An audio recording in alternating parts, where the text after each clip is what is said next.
சொல்லுங்க. நீங்கள் விசுவாசம் உள்ளவர்களாய்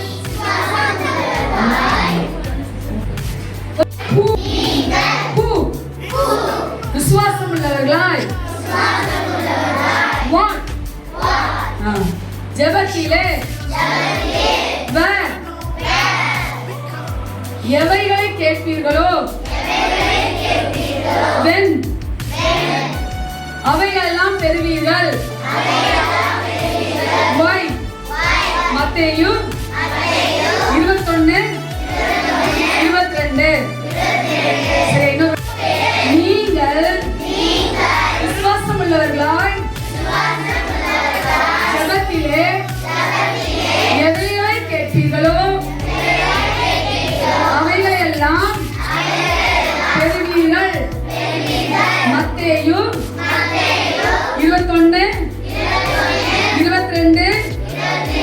ஹலோ, அந்த அவிசுவாசம் இதுதான் நம்ம ஹார்ட் வச்சுக்கிறீங்க. இதுக்குள்ள அவிசுவாசத்தை ஊத போறாங்க. ஊதிட்டு அவங்க என்ன பண்ணுவாங்க அப்படின்னா ஒரு பேப்பர் எடுத்து அது உள்ள வைப்பாங்க, ஊதுவாங்க, பேப்பர் உள்ள போகாது. நார்மலா உள்ள வச்ச பேப்பர் ஊதுற உள்ள போகல, உள்ள போகாது. ஏன்னா இந்த பாட்டில் ஃபுல்லா என்ன இருக்கு? அவிசுவாசங்கள காத்து என்ன செஞ்சிருக்காங்க? உள்ள ஊதிட்டாங்க. சரியா? செய்ய பார்க்கலாம்.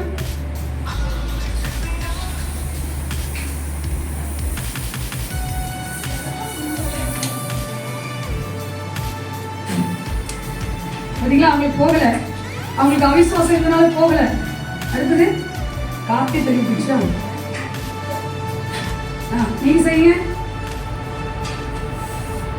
உள்ள இது சயின்ஸ். உள்ள காத்து இருக்கும்போது நம்ம பேப்பர் நீங்க வீட்டுல கூட செஞ்சு பாருங்க.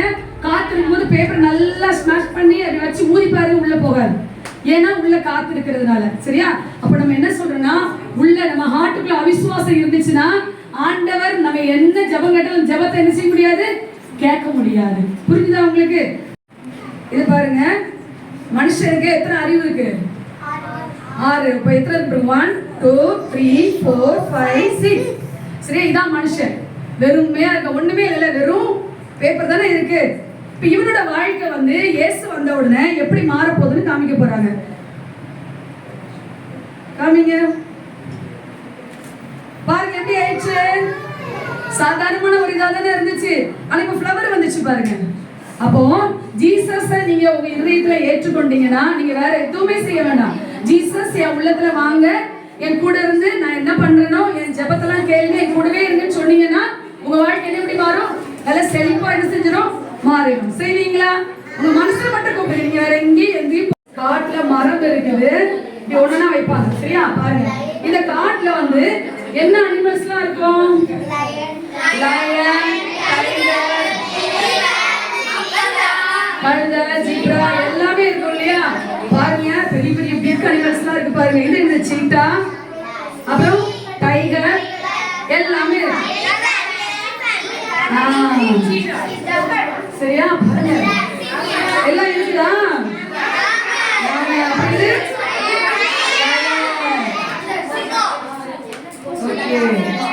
இது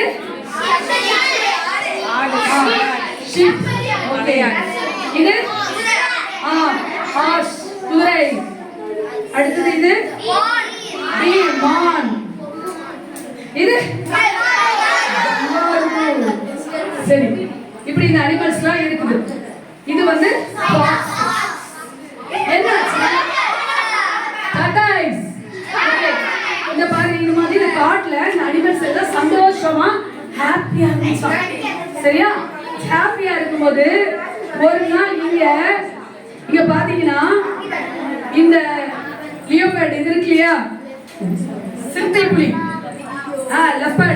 லெப்பர்டுக்கும் இது இந்த காட்டு லெப்பர்டுக்கும் பக்கத்து காடு எங்க இருக்குன்னு தெரியல, பக்கத்து காட்டு லெப்பர்டுக்கும் கல்யாணமா, இதுக்கும் பக்கத்து காடு லெப்பர்டுக்கும் கல்யாணம், சிறுத்தை புலிக்கும் கல்யாணம்னா என்ன இருக்கும்? பிரியாணி இருக்கும்ல. கல்யாணத்துக்கு சரியான கல்யாணம் எல்லாத்துக்கும் ஜாலியா இதுவா. சிறுத்தை புலி ரொம்ப பணக்காரங்க, எல்லாத்துக்கும் விருந்து வைக்கிறான். பிரியாணி அன்னைக்கு எல்லாரும் சேர்ந்து செம்ம கட்டுறாங்களாம். எல்லாம் விஷயம் இருக்கா. இது வந்து போயிட்டு ட்ரம்ஸ் வாசிங் தான், இது வந்து டான்ஸ் ஆடுதான். அப்புறம் வந்து இந்த ஆட்டுக்குட்டில மியூசிக் போடுதான். ஒரே என்ஜாய், குதிச்சு ஜாலியா என்ஜாய் பண்ணிக்கிட்டே இருக்காங்க. சரியா? அப்ப சொல்றாங்க கல்யாணம் முடிஞ்சிச்சு, ஈவினிங் ஆயிடுச்சு. ஈவினிங் நல்லா பிரியாணி சாப்பிட்டு எல்லாம் வயிற்று தள்ளிட்டு அப்படியே தூங்கிட்டே இருக்கும்போது இந்த இது ஒட்டக்ஸிங் இருக்குல்ல, இது வந்து ஏய் என்னடா சாப்பிட்ட உடனே தூங்கணும், சரியான சாப்பாட்டு ராமங்களா இருக்கீங்களே, நாளைக்கு என்னடா பண்றது? ஓ நாளைக்கு ஃபங்க்ஷன் இல்லையா அப்படின்னு எலிஃபென்ட் கேக்குறான். நாளைக்கு ஃபங்க்ஷன் கிடையாது. ஆமா, உனக்கு டெய்லி கல்யாணம் பண்ணி வைப்பாங்க, டெய்லி உனக்கு பிரியாணி தருவாங்களா அப்படின்னு சொல்லுது. உடனே இந்த கங்காரு சொல்லுது, ஏன் நாளைக்கு தான் ஒரு ஃபங்க்ஷன் வைக்கலாமே அப்படின்னு சொல்லுதான். நாளைக்கு ஃபங்க்ஷன் வைக்கலாமா? நாளைக்கு என்ன ஃபங்க்ஷன் வைக்கிறது? இன்னைக்கு கல்யாணம், நாளைக்கு இன்னைக்கு மேரேஜ் முடிஞ்சிச்சு, நாளைக்கு என்ன ஃபங்க்ஷன் வைக்கிறது தெரியல. இல்ல நான் இந்த காட்டுக்கு புதுசா வந்திருக்கேன்ல, அதனால ஒரு ஃபங்க்ஷன். ஏச்சி வாய் முடியும் சார், அதுக்கெல்லாம் யாராவது ஃபங்க்ஷன் வைப்பாங்களா புதுசா காட்டுக்குள்ள வந்திருக்கேன்னு சொல்லிட்டு? அப்பெல்லாம் கிடையாது, வேற ஐடியா சொல்லு அப்படி சொல்றாங்களா. அப்ப ஒவ்வொரு ஐடியா சொல்லுது. அப்ப எலிஃபென்ட் சொல்லுதா, டேய் மணி 12 ஆயிடுச்சு, இன்னும் கடந்து முடிச்சிருக்க, தூங்குங்க, நான் காலையில எந்திரிச்சோட என்ன சொல்றேன், எல்லாத்துக்கும் ஒரு ஐடியா சொல்றேன் அப்படின்னு சொல்லுதான். சரி அப்படின்னு சொல்லிட்டு எல்லாரும் படுக்க போகிறதுக்கு அவங்க இடத்துல இருக்கும்போது திடீர்னு இந்த காக்கா பறந்து வருது. இந்த காக்கா பேர் என்ன தெரியுமா? ராகா காக்கா. ராகா காக்கா, அந்த காக்கா பேரு. அது கா கா கா கத்திட்டு வரத பார்த்தேன், எல்லாம் அலறி அடிச்சு ஏதோ ஆபத்து வந்துச்சு போல இருக்குன்ட்டு ஒண்ணு மலைக்கு பின்னால ஒளிதான், ஒண்ணு மரத்துக்கு பின்னால ஒளிதான், இப்படி எல்லாம் ஒவ்வொன்றும் ஒளிஞ்சுதான். பாவம் இந்த ஒட்டசிலிக்கு தான் ஒளிய தெரியல, மரத்துக்கு பின்னால தலையை நீடிக்கிட்டு இருக்கு, எல்லாம் ஒளிஞ்சிச்சு. இந்த காக்கா வந்து என்ன ஒருத்தரையும், டேய் ஆபத்துனா வேற மனுஷங்க வரலடா, வேட்டைக்காரங்க வரல, வேற ஆபத்து, எல்லாரும் வெளியே வாங்க அப்படிங்கிறோம். உடனே எல்லாம் குடு குடு குடு வெளியே ஓடி இருந்துச்சு. வெளியே ஓடி வந்தவன சொல்லிச்சான், பெரிய காட்டு தீ வந்துகிட்டு இருக்கு, நம்மளெல்லாம் எரிக்க போகுது. உடனே எல்லாம் வந்து அச்சச்சோ, கொஞ்ச நாள் சந்தோஷமா இருக்க கூடாதா, இப்பதான்டா பிரியாணி சாப்பிட்டோம், அதுக்குள்ள காட்டுக்குள்ள தீ வந்துச்சா, என்னடா பண்றது அப்படின்னு எல்லாத்துக்கும் ஃபீலிங் ஆயிடுச்சா. என்ன பண்றது என்ன பண்றது, இங்க ஓடவா அங்க ஓடவா இங்க ஓடவா, அப்படி கால்கள் தீங்க எல்லாம் செஞ்சு சப்பு சப்புன்னு ஓட ஆரம்பிக்குது. உடனே வந்து யானை சொல்லுதான், டேய் இந்த இடத்துல நான் தான் பெரிய ஆளு, நீங்க கவலையா படாதீங்க, நான் உங்களை எல்லாத்தையும் பாதுகாப்பா கூட்டிட்டு போறேன் அப்படின்னு சொல்லி தீ எரியுற, இந்த பக்கம் தீ எரியுது, இந்த பக்கம் தீ எரியுது. இந்த தீ எரியுற பக்கமா இந்த யானை இதுல எல்லாத்தையும் கூட்டிட்டு வருது. எதை கூட்டிட்டு வருதுன்னா பெரிய பெரிய அனிமல்ஸ், ஒட்டக சிவிங்கி, ஒட்டகம், சிங்கம், இந்த டைகர் எல்லாத்தையும் என்ன செய்யுது, தீ எரியுற பக்கமா கூட்டிட்டு போகுது. இங்க இருந்து எரிஞ்சுக்கிட்டே வருது, இங்க கூட்டிட்டு வந்துச்சு. உடனே காக்கா சொல்லுது, வேண்டாம் வேண்டாம், அது தீ என்ன செஞ்சுக்கிட்டு இருக்கு, எரிஞ்சுக்கிட்டே இருக்கு, அந்த பக்கம் போக வேண்டாம், ஏற்கனவே தீ எரிஞ்சுக்கிட்டு இருக்குல்ல அந்த இடத்துக்கு போகணும்னு சொல்லுது இந்த காக்கா. இதை சொல்றத கேட்டு இதை சொல்றத சின்ன சின்ன அனிமல்ஸ் எல்லாம் கேட்டுச்சு. கோட்டு, டாடாய்ஸ், இந்த ஃபாக்ஸ், இந்த சின்ன சின்ன அனிமல்ஸ் எல்லாம் என்ன செஞ்சு இது பேச கேட்டு இந்த பக்கமா போச்சு. என்ன ஆச்சு தெரியுமா? இப்படி போகும்போது இந்த கங்கார் கேக்குது, ஏங்க தீ தான் எரியுதுன்னு தெரியல, யாராவது தீ எரியுற இடத்துக்கு போவாங்களா? தீ எரியாத இடத்துக்கு தானே போவாங்க, அங்க யாரு தானே கரெக்டா கூட்டு போச்சு, நீ ஏன்பா இப்படி கூட்டிட்டு போற? உடனே காக்கா சொல்லுவோம், அப்படி இல்லை உங்களுக்கு விஷயம் சொல்றேன் அப்படி சொல்லிட்டு அங்க கூட்டிட்டு போனா இங்க தீயெல்லாம் என்ன செஞ்சிருக்கும், எரிஞ்சு முடிஞ்சிருக்கும். தீ இங்க என்ன செய்யலாம், எரிஞ்சு இங்க இருந்து எரிஞ்சிட்டு வந்து போக போகிறது எரியும், இங்க எரிஞ்சோட முடிஞ்சிரும்ல, தீ எரிஞ்சு முடிஞ்சிரும்ல, எரிஞ்சு முடிஞ்சிச்சு இல்ல, கருப்பா அப்படியே காஞ்சுமே கிடக்கு. பாத்தீங்களா, ஏற்கனவே எரிஞ்ச தீ எரிஞ்ச இடத்துல மறுபடியும் தீ பிடிக்காது, அதனாலதான் உங்களை என்ன செஞ்சேன், ஏற்கனவே எரிஞ்ச தீ இருக்கிற இடத்துக்கு கூட்டிட்டு வந்து காக்கா சொல்லுமா. காக்கா பேர் என்ன பேரு? ராகா காக்கா சொல்லுமா. ஏற்கனவே தீ எரிஞ்ச இடத்துக்கு கூட்டு வந்து திரும்ப தீ என்ன செய்யாது, பிடிக்காது. ஆனா தீ பிடிக்காத இடத்துக்கு போச்சுன்னா மறுபடியும் தீ என்ன செய்யும், பிடிக்கும். அது தெரியாம யானை கூட்டிட்டு போச்சு. நான் சொன்ன ஐடியா சரியா அப்படின்னு சொல்லிட்டு அது சொல்லுமா. Very good. பாருங்க, இப்ப அணைச்சு திடீர்னு பார்த்தா மழை சோர்னு பெஞ்சு கொஞ்சம் கொஞ்சம் எரிஞ்சிருந்ததே அணைச்சிடும். இதுக்கெல்லாம் சேஃப் ஆயிடும், குட்டி குட்டி அனிமல்ஸ் ராகா காக்கா எல்லாம் சேஃப் ஆயிடும். சரி சரி, பிக் அனிமல்லாம் போச்சு இல்ல, அது என்னாச்சு பார்க்கலாம். எல்லாரும் அபோட் டேன் பண்ணி மறுபடியும் இந்த இடத்துக்கு வராங்க. வந்து பார்த்தா யானை எலும்பு கூட கிடக்குது, ஒட்டகம் எலும்பு கூட கிடக்குது, சிங்கம் எலும்பு கூட கிடக்குது. ஏன் தீ எரியாத இடத்துல தீய பட்டு எல்லாம் தீ பிடிச்சு எரிஞ்சு எலும்பு கூட போயிடுச்சு. அப்ப காக்கா சொல்லும், இந்த ராகா காக்கா சொல்லும், பாத்தீங்களா நான் சொன்ன வார்த்தையை நம்பி நீங்க விசுவாசிச்சு வந்தீங்கல்ல, அதனால நீங்க எல்லாம் காப்பாற்றப்பட்டீங்க. அவங்க நம்மள அதனால அழிஞ்சு போயிட்டாங்க அப்படின்னு சொல்லிச்சான். அப்போ ராகா காகா மேல எல்லாம் என்ன வச்சது? விசுவாசம் வச்சது, நம்பிக்கை வச்சதுனால காப்பாற்றப்பட்டுச்சு. அதே மாதிரி நாம ஏசப்பா மேல வார்த்தையின் மேல நம்பிக்கை வச்சோம்னா நீங்களும் இந்த உலகத்தின் ஆபத்துக்கு என்ன செய்யும்? காப்பாற்றப்படுவோம். புரிஞ்சுதா கதை? ஓகேவா? நல்லா இருக்கா அந்த கதை? சரியா? யாருக்கு யாருக்கும் கல்யாணம் சொன்னேன்? வண்டு வண்டு குண்டு அவங்க கிளாஸ்க்கு போயிடுமா?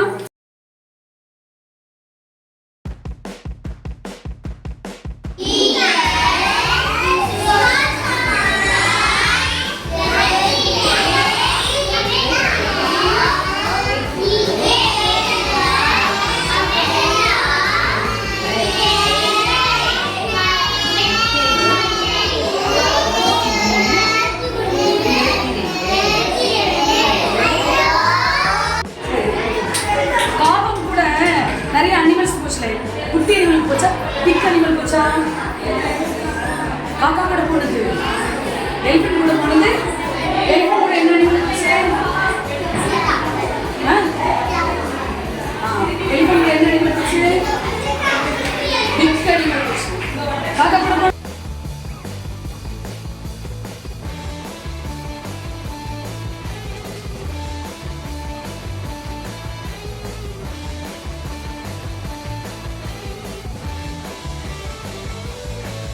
தெரியாத ஒரு குருடர் இருந்தாராம். இந்த குருடர் பேருனா பர்த்திமேயு. சரியா? ரோட்டுலயா பிச்சை எடுத்துட்டு இருந்தாங்க. ஓகேவா? பிச்சை எடுத்துக்கிறப்போ ஒரே டிராபிக்கா, ஒரே கூட்டமா. என்னன்னு கேட்கிறப்போ அங்க ஏசப்பா வராங்கன்னு சில பேர் சொன்னாங்களாம். அவருக்கு ஒரே சந்தோஷமா. ஏன்னா ஏசப்பா கண்ணு தெரியாதவங்கன்னா கண்ணு வர வைப்பாரா, உடம்பு முடியாதவங்களுக்கு சுகப்படுத்துவாரா, நடக்க முடியாதவங்களுக்கு நடக்க வைப்பாரா. அதனால நமக்கு தான் கண்ணு தெரியலையே, ஏசப்பா கிட்ட போனா நமக்கு கண்ணு கிடைச்சிடும் அப்படின்னு ஒரே சந்தோஷம், விசுவாசமா. என்ன பண்றாரா? ஏசப்பாவை கூப்பிடுறாங்களாம். கூப்பிடுறப்ப என்ன சொல்றாங்க? பக்கத்துல இருக்கவங்களா ஏசப்பாவை கூப்பிடுறாங்க, அவர் திட்டாங்களாம். ஆனாலும் என்ன பண்றாரு? இன்னும் சத்தமா தாவீதின் குமாரனே எனக்கு இறங்குன்னு சொல்லிட்டு சத்தமா கூப்பிடுறாங்களாம். அவங்க என்ன பண்றாங்க? ஏசப்பா உடனே ஸ்டாப் பண்ணிட்டாரா? இந்த பர்த்திமேயை கூப்பிடுறாங்களாம். ஓகேவா? இந்த பர்த்திமேயும் ஏசப்பா கிட்ட போறாரா. ஏசப்பா போனே என்ன கேட்கிறாரா? ஏசப்பா என்ன கவனிக்கிறாரோ? இந்த கவனிக்கிற என்ன கேட்கிறாருன்னா, உனக்கு நான் என்ன செய்யணும், உங்களுக்கு என்ன வேணும்னு சொல்லிட்டு ஏசப்பா கிட்ட கேட்கிறாங்க. அப்போ இந்த பர்த்திமை என்ன கேட்கிறாரு அப்படின்னா, எனக்கு கண்ணு சுகமாகணும், என் கண் பார்வை அடையணும்னு சொல்லிட்டு இந்த பர்த்திமையும் ஏசப்பாட கேட்கிறாங்க. உடனே ஏசப்பா என்ன சொல்றாரு? உன் விசுவாசம் உன்னை ரட்சித்தது, நீ என்ன பண்ண, உனக்கு இனிமே கண்ணு தெரியும் ஏசப்பா கிட்ட சொல்றாங்க. என்ன பண்ணாரு? ரொம்ப சந்தோஷம், விசுவாசத்தோடு கூப்பிட்டதுனால அவருக்கு கண்ணு கிடைச்சிச்சு.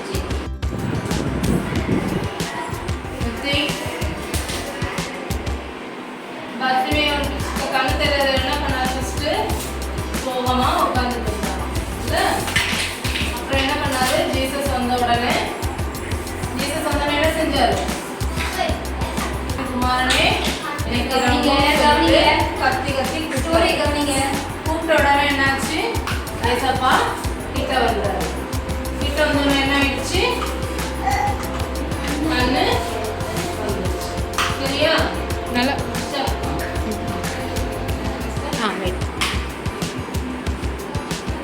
ஓகே.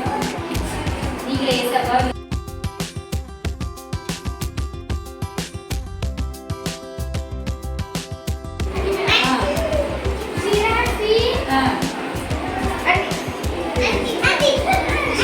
யோசனை ஒரு இடத்துக்கு போயிடும்.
a few more on the way.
மனுஷன் மேல பாதி நம்பிக்கை தான் வச்சிருப்பாங்க இல்லையா? ஆனா நம்ம என்ன செய்யணும்னா இனிமே மனுஷன் மேல பாதி நம்பிக்கை, கடவுள் மேல பாதி நம்பிக்கை வைக்கக்கூடாது. இந்த பிஸ்கெட் மாதிரி இருக்கக்கூடாது, 50-50-ஆ இருக்கக்கூடாது. நம்மளுடைய இன்றைக்கு தலைப்பு விசுவாசமா நம்மளுடைய முழு நம்பிக்கை, 100% நம்பிக்கையை யார் மேல வைக்கணும்?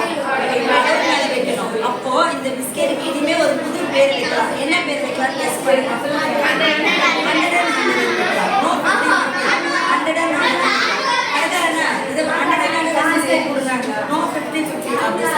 அப்ப நம்ம முழு நம்பிக்கைய 100% நம்மளுடைய நம்பிக்கையை 100% கடவுள் பேர்ல மட்டும்தான் வைக்கணும், மனுஷன் மேல வைக்கக்கூடாது. ஸோ இந்த 50-50 போல இருக்கணும், 100% நம்பிக்கையை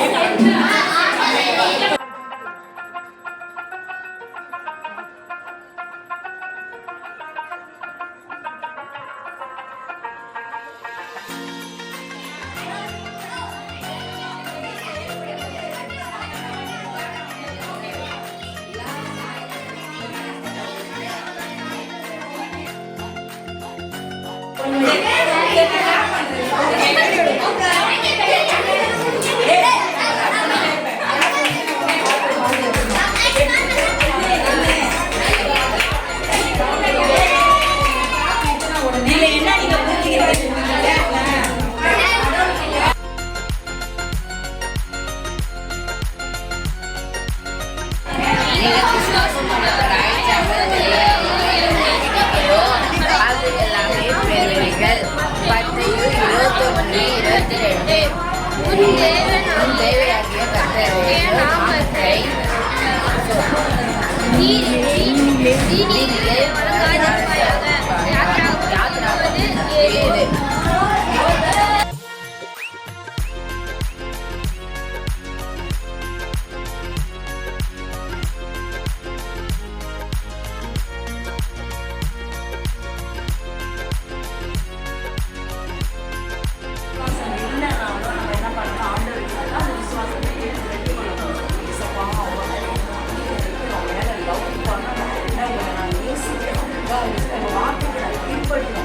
பைபிள் மேல முதல்ல நமக்கு வந்து என்ன வரணும், நம்பிக்கை வரணும். சரிங்களா? பைபிள் பார்த்தேன்னா நமக்கு வந்து என்ன வரணும், பேசிக் ஒரு இது வரணும். நிறைய நேரம் நம்ம மொபைல் பார்க்கணும், ஷாப்ஸ் பார்க்கணும் அப்படின்னா அதெல்லாம் வந்து ரொம்ப துக்கமாக இருக்குல்ல. இன்னும் கொஞ்சம் பார்க்கலாம், இன்னும் கொஞ்சம் பார்க்கணும். ஆனால் பைபிள் அதுமாதிரி படிக்கலாம் யாருக்கா தோணுமா? ஒரே தோணாது.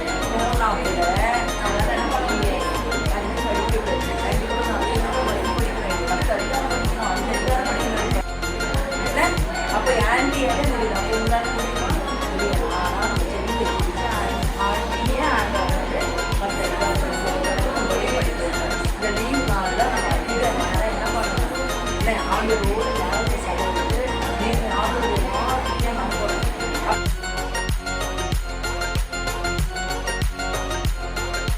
மொத்தமாக ஒரு இடத்துல வேகமா ஓடி வந்து அம்மா விஷயமா என்னை காப்பாத்துங்க அப்படின்னு. என்னாச்சு, நானும் எங்கிருந்து வர, நீ கோயில இருந்து ஓடி வரியா அப்படின்னு கேக்குறாங்க. இல்ல கோயில இருந்து வீட்டுக்கு ஓடி வரல, நான் எங்க வீட்டுல இருந்து ஓடி வந்துருக்கேன். என்னாச்சு? எங்க அப்பா பெரிய பணக்காரரு, அப்பா இறந்துட்டாங்க. என்னோட அம்மா என்ன கொடுமைப்படுத்துறாங்க, என்னை வந்து தப்பான காரியங்கள்லாம் செய்ய வைக்கிறாங்க. இந்த வீட்டுக்கு இருக்கவே எனக்கு பிடிக்கல, என்னை காப்பாத்துங்க விஷயமா. நீங்க எல்லா பெண் பிள்ளையும் நல்லா அன்பா வச்சிருக்கீங்களாமே, என்னை காப்பாத்துங்கன்னு சொல்றாங்க. சொன்ன உடனே சரிம்மா இங்கே இரு அப்படிங்கிறாங்க. 2 நாள் அந்த முத்தமாக ஜாலியா இருக்கு, சரியான சாப்பாடு, நல்லா கவனிச்சுக்கிறாங்க, நல்லா அன்பா இருக்காங்க, யாருமே அவளை திட்டல, ஹாப்பியா இருக்கு அவளுக்கு. அப்பா இது எவ்வளவு நல்லா இருக்கு. திரும்ப 3ஆவது நாள் யார் வந்துட்டாங்கன்னா அவங்க அம்மா தேடி வந்துட்டாங்க. அவங்க அம்மா ஒரு பக்கம் தேடி வந்தாங்க, இன்னொன்னு அவளோட அப்பா இறந்து போயிட்டாரு இல்லையா, அவளோட அப்பாவோட தம்பி சித்தப்பா அவரும் வந்துட்டாரு. ஏன் வந்தாங்கன்னா இந்த பொண்ணு பேரு தான் அவங்க அப்பா சொத்துக்களப்பா எழுதி வச்சுட்டு இறந்து போட்டதுனால அந்த சொத்தை எப்படியாவது பறிக்கணுங்கிறதுக்காக அம்மா ஒரு பக்கம் அந்த பிள்ளை கையை பிடிச்சி இழுக்கிறாங்க, அந்த சித்தப்பா ஒரு கையை பிடிச்சி இழுக்கிறாங்க. 2 பேரும் மாத்தி மாத்தி மாத்தி இழுக்கிறாங்க. இவ சொல்றா, முத்தம்மா அம்மா விஷயமா என்னை காப்பாத்துங்க, எனக்கு இந்த 2 பேர் கூடயும் போக முடியாது, என்னை எப்படியாவது காப்பாத்துங்க அப்படின்னு சொல்றாங்க. உடனே இந்த பொண்ணோட அம்மாவும் சித்தப்பாவும் போலீஸ் ஸ்டேஷன்ல கம்ப்ளைண்ட் பண்ணிட்டாங்க. போலீஸ் வந்து கேக்குறாங்க, இவ யாருக்கு சொந்தம்? சொல்ற, இல்ல நான் போக முடியாது, நான் விஷயமாட்டு தான் இருப்பேன், நீ சின்ன பொண்ணு ஓ பேச்ச கேட்க மாட்டோம், நீங்க சொல்லு, நீங்க அம்மா நீங்க கூட்டிட்டு போங்கன்னு சொல்லிடுறாங்க. எப்படி இருக்கும்? அவளை அவங்க பயங்கரமா கொடுமைப்படுத்துவாங்க. சொந்த அம்மா தான் அந்த அம்மா. சரியா? ஓகே, இவங்க கரெக்டா சொன்னாங்கன்னா இப்படி காமிங்க, கரெக்டா சொல்லனா இப்படி காமிங்க. ஓகேவா? ரெடியா? சரி, இப்ப இவங்க ஒண்ணு இன்னொருத்தங்களே காணும். ஐயோ போயிருக்காங்கல்ல. Red lorry, blue lorry, yellow lorry. Red lorry, blue lorry, yellow lorry. Red lorry,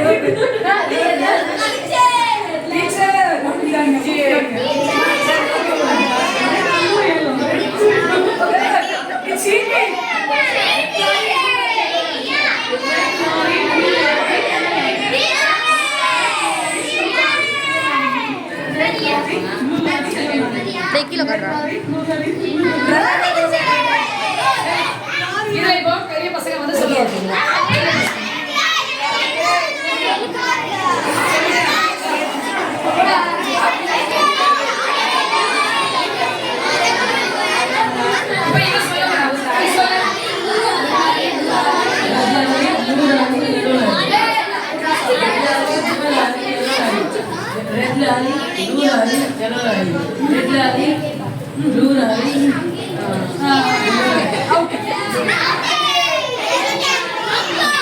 அவங்க என்ன சொல்லுவாங்க, மிஸ்ஸியம்மான்னு சொல்லுவாங்க. மிஸ்ஸியம்மா பறிக்காதீங்கம்மா. அது ஏன் அப்படின்னா கோயிலுக்கு சொந்தமான பூவை நம்ம பறிச்சு அதை நம்ம கசக்கி போட்டுறக்கூடாது, எதுவும் செஞ்சிடக்கூடாது, அது சாமிக்குரியது, அதை தொடக்கூடாதுன்னு சொல்றாங்க. யோசிக்கிற நினைச்சிட்டாங்க இந்த பூவே கசக்கி போடக்கூடாது, அதை பிச்சு எரியக்கூடாது, அது சாமிக்குரியன்னு சொல்றாங்களே, பெண் குழந்தைங்க பூ மாதிரிதானே, அவங்கள போய் இப்படி நசுக்கி போடுறாங்களே, அவங்கள இப்படி கஷ்டப்படுத்துறாங்களே, நான் கண்டிப்பா இந்த பிள்ளைங்களை என்ன செய்யணும், காப்பாத்தியே ஆகணும், எப்படியாவது காப்பாற்றணும்னு சொல்லி அவங்க ஒரு தீர்மானம் எடுக்கிறாங்க. தீர்மானம் எடுத்து என்ன பண்றாங்க, அவங்க கொஞ்சம் கொஞ்சமா அந்த பிள்ளைங்க எந்த பிள்ளைங்களாவது தப்பிச்சு வெளியே ஓடி வரும்போது அந்த பிள்ளைங்க போய் கட்டை வளைச்சு காப்பாத்தி அவங்களுக்கு ஒரு வீடு மாதிரி கட்டி அந்த வீட்டுல இந்த பிள்ளைங்களை வளர்க்குறாங்க. அதனால பூசாரிங்க எல்லாரும் இவங்களை அடிக்க வராங்க. ஆனாலும் இவங்க என்ன பண்றாங்க, சேஃபா கதவை பூட்டிட்டு அந்த பிள்ளைங்களை பத்திரமா வச்சுக்கிறாங்க. இப்படி 1 2 3 ஒரு 10 20 பிள்ளைங்க என்ன செஞ்சுட்டாங்க, அந்த போர்டை சேர்த்துட்டாங்க. அந்த பிள்ளைங்களாம் இந்த அம்மாவை ரொம்ப பிடிச்சு போச்சு. ஏன்னா இந்த அம்மா அவங்களை கஷ்டப்படுத்தவே இல்லை, அவங்க சரியா சாப்பாடு கொடுத்தாங்க, அவங்க எல்லாம் கேர் பண்ணிக்கிட்டாங்க. ஏன்னா சொந்த அம்மாவே கோயில கொண்டு விட்டுட்டாங்க, இவங்களுக்கு அம்மாவே இல்லை, இவங்க விஷயமா என்ன செஞ்சுட்டாங்க, அம்மா அம்மான்னு சொல்லி கூப்பிட ஆரம்பிச்சிட்டாங்க. சொந்த அம்மா மாதிரி அவங்கள நல்லா கவனிச்சுட்டாங்க. இப்படி நாள் போக போக நிறைய பெண் பிள்ளைகள் என்ன செஞ்சாங்க, காப்பாற்ற. யாருக்காக செஞ்சாங்க, ஏசப்பாவுக்காக செஞ்சாங்க. ஏன்னா ஏசப்பா யாரும் அழிஞ்சு போக. சரி, முதல்ல இப்ப வந்து நான் கதை சொல்றேன் கேளுங்க. ஏமி அக்கா என்ன பண்ணாங்க, எங்க போனாங்க, ஜப்பான் போனாங்க. ஜப்பான் போய் அங்க வந்து ஒரு வயசான அம்மாவுக்கு ஆண்டவர் பத்தி சொல்லும் போது அவங்க கிளவுஸ் தடவி பார்த்துட்டு ஒரு தீர்மானம் பண்ணாங்க. என்ன தீர்மானம்னா, இனிமே நான் எந்த கண்ட்ரிக்கு போறேனோ அந்த கண்ட்ரில போட்டுக்கிற ட்ரெஸ் மாதிரி தான் நான் போடுவேன். சரியா, இங்கிலாந்துல வேற மாதிரி ட்ரெஸ் பண்ணிப்பாங்க அந்த காலத்துல. சரி, அதில் கேப்லாம் வச்சு ஸ்கர்ட் போட்டு ஷர்ட் போட்டு ப்ளவுஸ் போட்டு அப்படிதான் போடுவாங்க ஒரு 100 இயர்ஸ்க்கு முன்னாடி. சரியா, ஜப்பான்ல எப்படி போடுவாங்கன்னா வித்தியாசமா ஒரு மாதிரி இந்த இடுப்புல கட்டிக்கிட்டு ஒரு மாதிரி போடுவாங்க. நீங்க சின்சாங்கெல்லாம் பார்த்துருக்கீங்களா, அவங்க அம்மா கிட்ட கட்டியிருப்பாங்கல்ல, அந்த மாதிரி கட்டிருப்பாங்க. சரியா, அப்ப அவங்க தீர்மானம் எடுத்தாங்கன்னா இனி எந்த கண்ட்ரிக்கு போறனோ அந்த கண்ட்ரில இருக்கிற மாதிரி தான் ட்ரெஸ் பண்ணிப்பேன்னு சொல்லி தீர்மானம் பண்ணாங்க. அதுக்கப்புறம் அவங்க என்ன பண்ணாங்க, எங்க வந்தாங்க தெரியுமா, அந்த ஏமி கார்மைக்கல் இந்தியாவுக்கு வந்தாங்க. இந்தியாவில் எங்க வந்தாங்க தெரியுமா, தூத்துக்குடி டிஸ்ட்ரிக்ட்ல இருக்க பண்ணை விளை அப்படிங்கிற ஒரு வில்லேஜ் வந்தாங்க. ஆண்டவரே உமக்கு நன்றி ராஜா. ஆண்டவரே இன்று கூட்டி வந்த பிள்ளைகளுக்காக உமக்கு நன்றி நன்றி நன்றி.